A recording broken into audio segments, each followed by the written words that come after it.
Thank you. And thank you all for being here. I hope my story will be just as gripping as the two previous ones, because it's the last of three, but I hope to keep you all awake, because this man is worth it. He is called Jacques Lobstein, and my lecture is subtitled, as you can see, Physician, Hospital Director, and Captain of a Sinking Ship. I doubt if Jacques ever set foot even on a sailboat, let alone that he had experience as a captain, but I am going to tell you why I think he deserves this title. After trying to find the right moral compass in the strong waves of Nazi persecution. And now I'm going to immediately get out of my presentation again to show you a short clip of his hospital. And we'll keep that in the background for a bit. You see Jacques Lobstein entering his hospital here. Jacques Lobstein was a doctor, born in 1883 in a large Jewish family in the rural north of the Netherlands. In 1903 he moved to Amsterdam, the Jerusalem of the West, to study medicine. And here he developed a fascination for mental illnesses. The roots were laid for his specific interest in the hereditary side of mental illness, a field in which he started pioneering. After finishing his medical degree, he accepted a position as an intern in one of the suburbs of Amsterdam, a psychiatric hospital there. And in 1909 he was appointed second physician in this beautiful bush-like mental institute in Apeldoorn, Het Apeldoornse Bos, the Apeldoorn Forest, which was a pavilion-like mental institute. And eventually in 1936 he became the director of this hospital. You see him here walking in the distance towards the main building. There's a lovely, as you can see, color movie, one of the first ones in the Netherlands, available. And you see a lot of his activities with the patients. He's the one with the beard. And they had very modern ways of treating patients with occupational therapy, giving them a sense of utility, that they could work and do something useful. Here you see the garden, for example. This is the, the best bit. All right, but we'll continue with the PowerPoint. 100 years later, I myself studied medicine and I lived in this street here on the left. It is the Volkingenstraat in Amsterdam, and I discovered that the man on the right had been my neighbor. His name is Eli Aaron Cohen, and he was a doctor. And I discovered that, funnily enough, he had been a doctor also in the village that I grew up in. So he both lived next to me before I even arrived there, and he was in this village. So I started to read his books, and his stories were very gripping and very haunting. Eli Aaron Cohen was a doctor in Auschwitz, and he described his experiences there. And he said, I survived because of my profession, but I also am more guilty than any other survivor because I was a doctor. He participated in not only taking care of the patients in the hospital barracks, but also performing medical experiments and selection for the gas chambers, which led him to give lectures after the war, starting with ladies and gentlemen, before you stands a murderer. And as you can imagine, for me as a young, not even physician yet, but studying medicine, this was very gripping. And this is where it started, my fascination for Jewish doctors in the Netherlands during the Second World War. Who were they? What did they experience? Not even in the extermination camps like Eli Aaron Cohen, but within the Dutch occupied borders. And eventually this fascination led to this book, Jewish Physicians in the Netherlands in the 5 years of German occupation. It developed into my PhD, And Jacques Lobstein, to get back to him, turned out to be the hero of the book. I discovered there were 534 individuals in the Netherlands who were in this period of time both doctors and Jewish, as categorized by the Nazi occupiers. I tried to collect as much information about each one of them as I could possibly do. I discovered that Eli Aaron Cohen had been right, and I'll show you why. Indeed, of these 534 individuals, we see that their survival chance is indeed much higher than in the general population. Out of my 534 doctors, 253 were deported, not even half, even with between brackets of course, and 86 of the ones that were deported survived, which is 1/3. And this is opposed to the general Dutch Jewish population, which is, as you might know, the second highest number in Europe, right behind Poland. Only 1 in 22 Dutch Jews that were deported survived the camps. So Eli Aaron Cohen had a point. But of course this was not the only thing I wanted to know. I wanted to know about the other side as well. What were those obligations that he was speaking about? My doctors were a very varied group of people. 488 men and 46 women who lived either highly assimilated lives. 92 of them were, for example, in a mixed marriage, which is a strong sign of assimilation. But they could also live strictly Orthodox or somewhere in the middle. Either ways, they counted before the war as ordinary Dutch doctors. And this is illustrated by the fact that the Dutch Medical Association, which represented more than 90% of the Dutch doctors, was headed by a Jewish doctor already 4 times before the war. Also, medical ethics and Jewish ethics at the time were highly compatible. One was supposed to be a moral example, brought to the medical profession by a calling. It's not a profession, it's an identity. And you can call this the neo-romantic tradition of gentlemen physicians, symbolized by not only the Hippocratic Oath, but also Maimonides' morning prayer for the physician, which is of course of Jewish origin. And despite great political and social divides in the Dutch society, between Catholics and Protestants, for example, among doctors this didn't count, as was also the case for the Jewish colleagues. First and foremost, you were both doctors, so colleagues. It was like an elite group that you would enter once you took this Hippocratic Oath. And for that reason, there was a feeling of togetherness and superiority even over the general population. But noblesse oblige. You had to show this morally impeccable behavior and always serve the needs of your patients. Take their sorrows upon your shoulders. And that's what I called in my study paternalistic altruism. I say paternalistic altruism, but paternalistic has quite a dirty sound to it these days. And that is because of this. We all know that since the Nuremberg Code, we're not supposed to act paternalistically anymore as doctors because of the perverted paternalistic stance that German Nazi doctors took, not only German Nazi doctors. Patients had nothing to say here. They were dehumanized. And these doctors acted in the so-called benefit of the state, of the Third Reich, and not in the benefit of the individual patient. National Socialism, as also Miriam pointed out, based on social Darwinism and eugenics, was very popular among German doctors.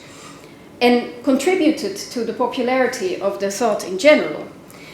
But it never gained so much support in the Netherlands. Jews and Jewish doctors felt safe in Holland. But that all changed. The Germans invaded on the 10th of May 1940. 11 Jewish physicians already committed suicide, which was a radical leaving of all the moral standards that had been relevant beforehand. They abandoned everything they had believed in before because of those extreme circumstances. They had an inkling of what would happen. The others tried to go on as normally as possible, but very soon they noticed drastic changes. Although it seemed that the Germans behaved civilized in Holland. That was their tactic. It was a very organized, civilized, obedient and bureaucratic country. So the first thing that the Germans needed to do was to register and isolate the Jews, to cut all the ties between non-Jews and Jews. And they created a Jewish population and therefore also Jewish doctors in isolation. With subsequent discriminatory measures, the Jewish physicians lost their jobs, their non-Jewish patients, but also their status and their collegial bond and their feeling of identity. First with the dismissal of Jewish doctors in civil services, and then the ban on treating non-Jewish patients. And I read diaries of doctors that described situations on the street. Somebody was hit and unconscious, and they couldn't treat this person because they couldn't ask them, he was unconscious, whether they were Jewish or not. Crazy, absurd situations. Degrading and isolation and loss of status. This is what was happening. First, it looked like doctors could also work normally in the state, within the state that was formed by the Jewish part of the population and headed by the Jewish Council, the Joodse Raad in Amsterdam. There were all sorts of tasks to do for doctors under the flag of the Jewish Council. And the contents of that medical work appeared to be normal at first, but also that changed when the doctors were ordered to start performing medical checkups for men that were supposed to be sent to labor camps within the Netherlands, in the north and the east. And we're speaking then about early 1942. Before the war, one would never have any doubt. If you would perform a medical examination, you would do that truthfully. But now, for this purpose, if you need to medically examine somebody for a camp that is ordered by the Nazi occupiers, what to do? Should you approve this or should you try to disapprove? And a new norm was actually adopted to falsify examinations. That became the new norm. And to give you an example of what happened if you wouldn't falsify, there was one group of doctors, the ones in Groningen, up north again, who refused to cooperate in any form with these examinations.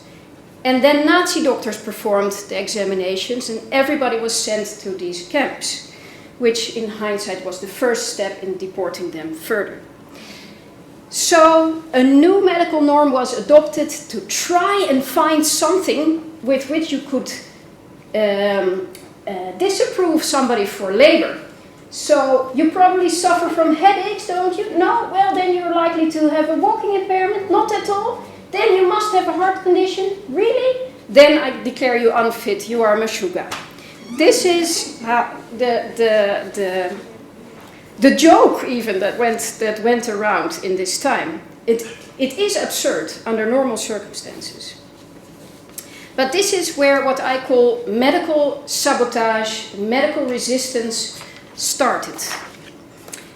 And from July 1942 onwards, the large-scale deportations of the Dutch Jews began. Now everybody was endangered. And in the historiography, often the metaphor of a shipwreck is used. And everybody tried to find a lifeboat. Medicine could provide a lifeboat. If you would have a good falsified declaration from your doctor, or even undergo a false operation, it would mean that you would be unfit for deportation, at least in the beginning. So a new task of the doctors occurred to make people sicker instead of better. Medicine as a lifeboat. And there are all sorts of examples. I think due to the time I shouldn't go into all of them, but I think you can imagine what it would be like. You could be exempted from deportation. You could have a reason not to present for this train if you would be considered too ill or too invalid to go.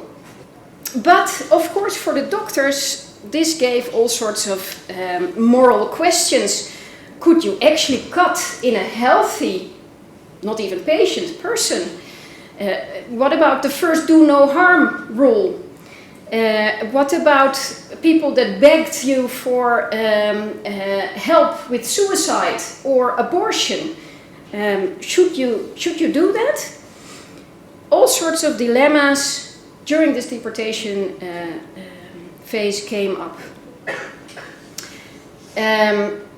How far can you go in bending medical ethics in favor of a higher goal? Or should you stick to what you know and what you believe in?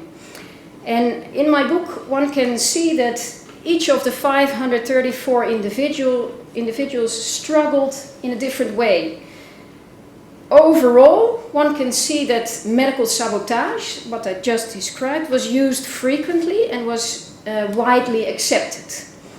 Whereas any involvement whatsoever in sterilizations of Jews in a mixed marriage was generally seen as the limit. But also, all these abnormal medical acts were still in the benefit of the well-being of the patient, which had always been on one of the higher values of the medical profession. And at first, the doctors themselves were relatively safe because they were needed to stay with these patients and in these hospitals that were still running. But what happens when your life becomes endangered as a doctor? How far does the obligation towards your patients reach? Are you supposed to stay with your patients like a captain on a sinking ship? And I think you can already imagine what Jacques Lobstein answered to this question. 2 minutes, okay. He could have easily found a reliable hiding place. He had enough contact with non-Jewish colleagues, but he decided to stay on board with his patients in this Apeldoornse bos. And the deportation of his patients was the first one of patients of a Jewish hospital. So he was the first one to decide about this. He had no example from a colleague. And the historiography in the Netherlands has asked after the war, why didn't he open the doors? Why didn't he send everybody out to find a hiding place? He knew it was going to happen. Why did he leave everybody in and stayed with his staff? Because he was a doctor. That is what I firmly believe after writing this book. And I can see it in his diary also. He tried to get to his patients when they were taken during the raid, but he was locked in a room, and he wrote to his committee in Amsterdam that was heading the hospital. How much it affected us to have to let our patients down like this, you can imagine. Still, he felt that he let them down. This was a watershed moment. After this, the illusion of so-called labor camps was, of course, not feasible anymore. These people were obviously going towards their deaths. And here you see that everything changes. But he set the example also for the other hospital directors.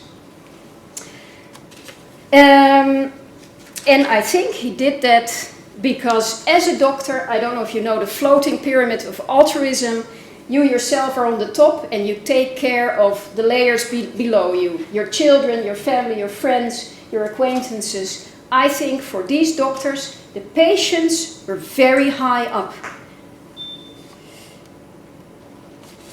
And they even performed a form of medical resistance comparable with the typhus study or the hunger study in Warsaw. Also, Jacques Lobstein participated in the Westerbork transit camp in research being done there to try to keep normality. That is called Amida, according to Yehuda Bauer. And he did his hereditary studies in the Westerbork transit camp. And I put penicillin here because the Westerbork transit camp was probably the first laboratory on Dutch soil where they did penicillin tests. Okay, that is the end of my story, but I would like you to look at this other clip while I say my last sentence, because here you can see Dr. Lobstein and his family members. Oh, that is a shame. Okay, maybe it's too much, but anyway, I wanted to show you Jacques Lobstein and his family. He had a family of 4, his wife, daughter, son. His son Fritz was sent directly to Auschwitz with the patients. He was a nurse, was studying medicine, and he stayed with them really until the very end. Jacques Lobstein and his wife themselves were sent to Bergen-Belsen and died eventually on the lost train in Treubitz. Typhus was their cause of death. But their daughter survived because in 1936 she made Aliyah. She came to Palestine and she started a family. And I'm privileged enough to be a part of that family now. After I wrote my book, the grandson of Jacques Lobstein came to the presentation, invited me over to his family in Moshav Shilat, and already hoped that I would like his youngest son, and I did. So